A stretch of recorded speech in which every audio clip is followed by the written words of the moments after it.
E aí, pessoal? Vamos mergulhar de cabeça nessa análise de hoje. Quando a gente pensa em incêndios florestais, é muito comum focar só na tragédia, não é verdade? Mas e no exato momento em que a prevenção falha? O que acontece na prática? Bom, a gente entra num verdadeiro campo de batalha.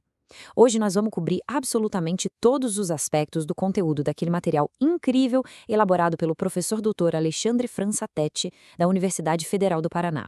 A gente vai ver que combater o fogo não é só jogar água na chama, não. É uma operação tática, cirúrgica e super organizada, que se parece muito com uma campanha militar estratégica. Para ter uma ideia real da coisa, basta olhar a escala absurda dessas chamas contra um único brigadista ali no chão. Isso já mostra, na hora, o tamanho do risco dessa nossa batalha ambiental. É literalmente a força bruta da natureza contra a estratégia, a técnica e a garra imensa de bravos seres humanos. Para entender toda essa operação complexa, o material de origem divide a resposta à crise em 5 fases táticas superestruturadas que vão guiar a nossa análise. Quando a prevenção falha, o desafio da detecção, a avaliação do campo de batalha, os métodos de combate e, por fim, a estrutura da brigada. Então vamos lá para a primeira fase. Quando a prevenção falha, os 5 estágios do combate ao fogo.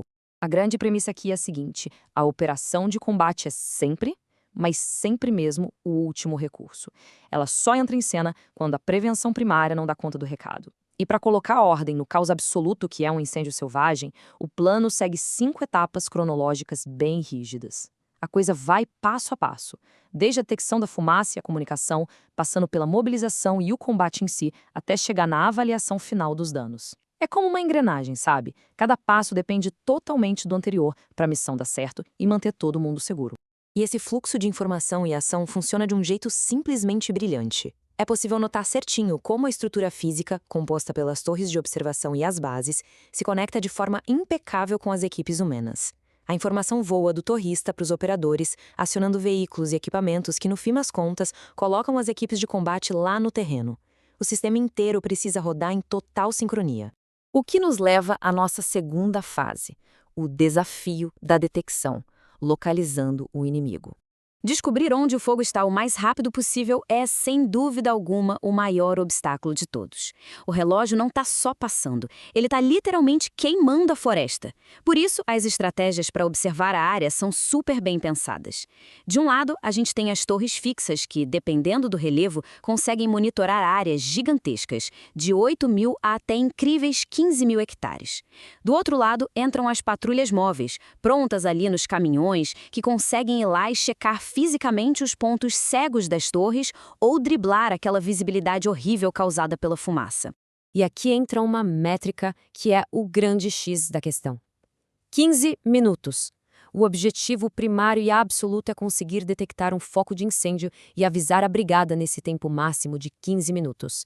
E tem mais, a margem de erro da localização tem que ser menor que 500 metros. Ou seja, exige-se uma precisão absurda e uma velocidade extrema muito antes de a primeira mangueira ser desenrolada. Aí passamos para a terceira fase, avaliando o campo de batalha, avaliação estratégica. Assim que a equipe de combate bate o olho nas chamas, precisa rolar uma avaliação muito rápida e crucial. Antes de sequer partir para o ataque físico, os comandantes têm que processar na hora uma lista imensa de variáveis. Eles analisam exatamente que tipo de material está queimando, como é a topografia daquele terreno complexo, para onde e com que força o vento está soprando e, o mais vital de tudo, se existem rotas de fuga perfeitamente seguras. Geralmente, o ataque foca na cabeça do incêndio, mas a segurança é sempre a regra de ouro que dita todo o jogo. Chegando agora na quarta fase, métodos e táticas de combate enfrentando fogo. Dependendo de tudo aquilo que a equipe avaliou no campo de batalha, eles vão escolher entre 3 métodos táticos para apagar as chamas de vez. O primeiro é o combate direto. O nome já diz tudo. A linha de controle é construída ali, literalmente colada no incêndio. É uma tática usada mais em focos iniciais ou incêndios menores, quando a intensidade do calor ainda permite que o pessoal chegue bem perto para combater a chama e tirar o combustível cara a cara. E é surreal a gente pensar no nível de exigência dessa tática. Imaginando um brigadista trabalhando sem parar, praticamente em cima da linha de fogo ardente. Isso mostra com exatidão a proximidade perigosa e o calor extremo que a galera tem que suportar para fazer essas técnicas de combate direto e paralelo funcionarem. Mas e se o fogo tiver um pouco mais quente e perigoso? Aí entra o combate paralelo. Nessa tática, a equipe limpa pequenas faixas de vegetação, criando ceros manuais a uma curta distância do fogo. Eles dão um pequeno passo para trás e esperam pacientemente que as chamas cheguem até essa linha sem combustível.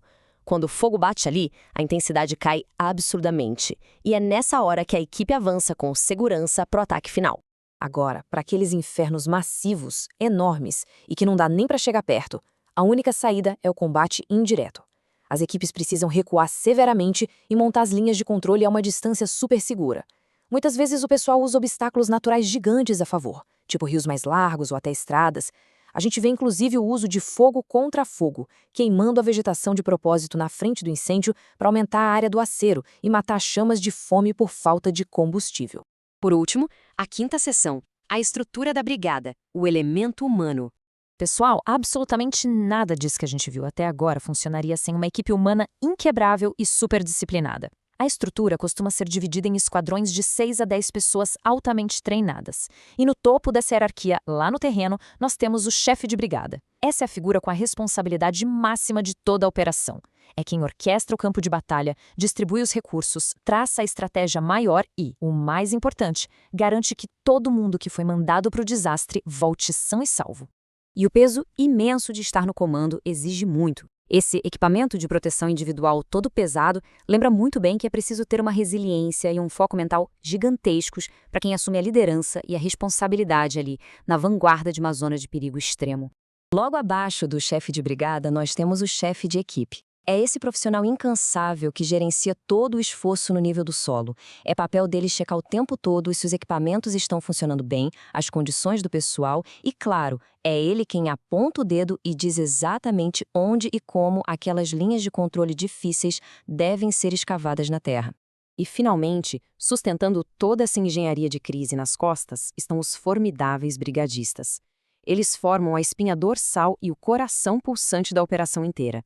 É a galera que coloca a mão na massa para valer, fazendo o trabalho físico devastador nas piores condições possíveis e que constrói, na base de muito suor e sacrifício, as barreiras físicas que realmente salvam as nossas florestas.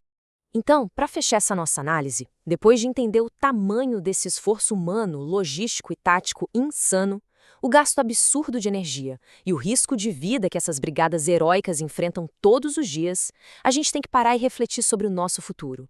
Qual é o verdadeiro valor de investir pesado para que a prevenção nunca falhe? Afinal de contas, a maior vitória que se pode alcançar em um campo de batalha é garantir que a guerra nem precise ser declarada. Fica aí a reflexão.